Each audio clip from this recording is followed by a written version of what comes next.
Forget the Targaryens. We all know them as the sole survivors of the Doom. But that is a lie.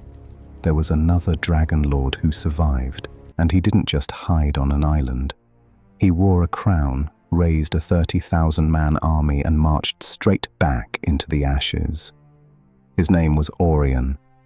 So, why have you never heard of him? 40 families ruled the heart of Valyria.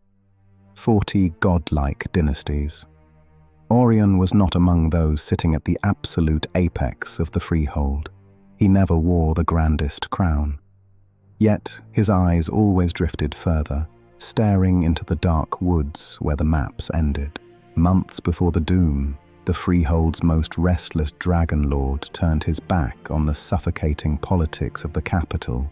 He rode north to inspect the frontier colonies of Qohor. The High Lords called it an exile, a quiet retreat. None of them knew what visited him in his sleep. Orion smelled the rot beneath the golden facade of the freehold. He did not return. He waited. My Lord Orion, the couriers from the capital have stopped arriving. The trade roads from the south, they are completely silent. Let them be silent, Captain. The Valyrian Senate speaks too much, yet says nothing. Something is shifting beneath our feet. Can you not feel it? That night, the 14 flames back home were not yet broken. But Orion's dragon was rabid. It thrashed against its iron bonds all through the dark hours. The earth trembled from beneath. Orion stared at his blade, at his own blood. The pride of Valyria burned like a poison, even in his own veins. Then, the day came. The sky turned yellow, then bruised into an absolute black. The wind blowing from the south brought no rain, no moisture, only ash, and the choking stench of burning flesh. The ash draped over Orion's shoulders like a conqueror's cloak. In that single moment, he knew. The civilized world had just bled to death in a single afternoon. Of the 40 families, only a minor house hiding on the dreary island of Dragonstone remained, along with himself. But the Targaryens were cowards. They fled into the shadow of prophecies. Orion was a soldier. The freehold, it's gone, my lord. The mountains consumed the cities. There is nothing left. We are abandoned. Abandoned? No. Look at the sky, Barto. The old masters are dead. The Dragon Lords are dust. The freehold didn't die. It simply changed hands. The great houses were gone. 1,000 years of library scrolls, blood magic and dragon forges, all drowned beneath a sea of molten rock. The greatest civilization mankind had ever witnessed vanished in a single afternoon. But Orion still drew breath, and the monster beneath him was still hungry. Valyria is not dead. Valyria is here. He proclaimed himself the first emperor of Valyria. The freehold had never known a monarch. They were a republic of equals. But the old laws died with the peninsula. Power belonged to the living.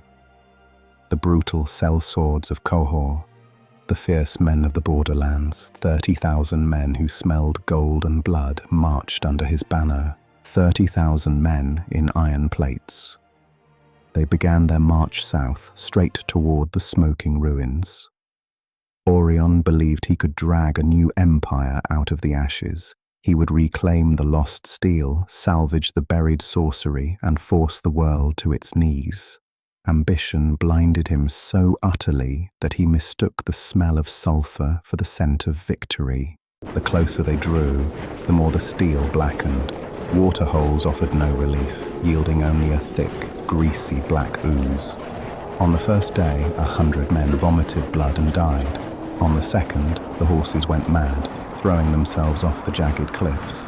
The ground itself was alive with heat. Boot soles melted into the dirt. My emperor, please. The air is poison. The men, They are rotting inside their armor. We must turn back. Turn back to what? To be a lord of nothing. Forward, Barto. The ashes will obey me. They did not turn back. The Emperor drove his army deeper into the cursed lands. Valyria was still vomiting the ancient wrath that destroyed it. This was no longer a place for mortals. It was a graveyard, forgotten by the gods. And then, the light went out. 30,000 men, a monstrous dragon, and the first Emperor of Valyria. As they marched into the crimson haze, they vanished as though they had never been carved into history. No bodies were ever found, no shattered swords, no dragon bone. Valyria swallowed them whole. The ancient things beneath the world wanted no new master. The Targaryens looked west and survived. Orien looked back and became ash.